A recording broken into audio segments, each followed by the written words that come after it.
and he's caught with a left hand. A good left hand. Now let's see if Tyson can get back.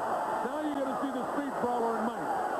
Now you're going to see if Mike is really there. Or if in fact Evander Holyfield is going to go down in the record books as one of the great heavyweights of all time. And this could make the difference in history tonight, which you're about to see in the next few rounds. Tyson behind in the fight in the 7th round.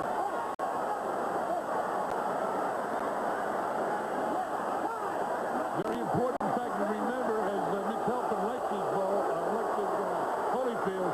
Holyfield couldn't finish Bo in the last fight. He had Bo in a lot of trouble, and Bo was able to finish him off. But Tyson has got to get some elasticity back in the knees. That jab of Holyfield is hurting Tyson. He's got his eye cut, and you got to remember the mental frame of mind of Tyson. Bullies don't do well when they get bullied. And you heard what they said in Holyfield's corner. You're the bully tonight. And he is so far. Mike is wild right hand. A shot like that, if it lands flush, will end the fight. But he's a fighter, I'm afraid.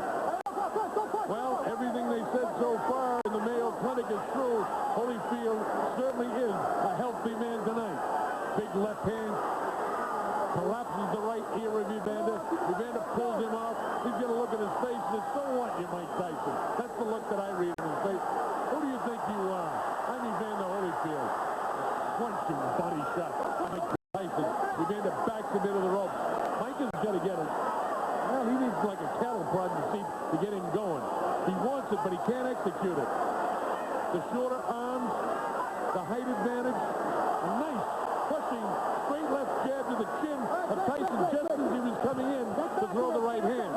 Holyfield and Buster Douglas are the only two guys that have been able to hold Tyson off with a jab. And you know the result of the Douglas fight. And everybody says if you can hold Tyson up, but Tyson isn't bobbing. He's not ducking underneath the jab. He's not bending at the knees. He's not coming up with those uppercuts. He's not doing any of those things he does with lesser opponents. It looks like he wants to be a one-punch guy, and instead it's Evander who's proving that he's a terrific boxer to this point. Remember, as we mentioned to you, Holyfield had Bo in a heap of trouble in the last fight, and he couldn't finish him off.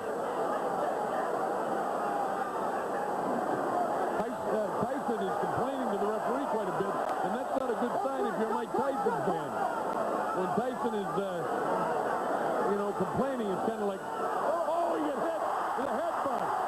And his right in the eye, Mike got hit with an awful headbutt in the right eye, and his knees buckled, and he went back.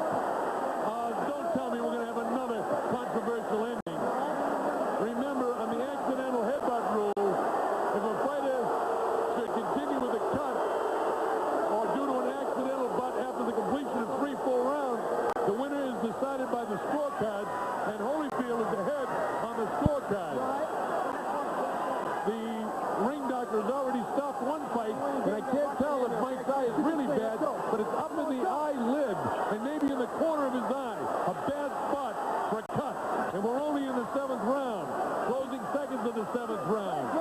By the way, another Holyfield round. Holyfield has bullied him in the 7th round.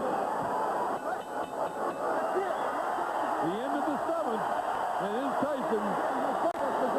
It was an accidental butt, for sure. And just to check, I'm going to ask Mitch Helton if I can get any place near him. Okay, man. Nothing tough. Nothing tough. That's fine.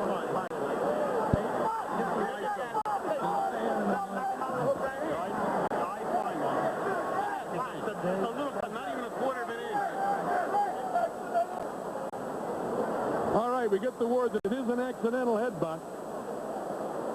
And that's very important because it just doesn't make any difference. The fight is not going to be ended if it's ended because of that cut. Now remember, as the rule continues here on the accidental headbutt, if a fighter should continue with a cut that was incurred by an accidental butt, and the fight is stopped due to the worsening of that same cut, the winner is determined by the scorecards. This fight is on the scorecards right now. We're going to the 8th round.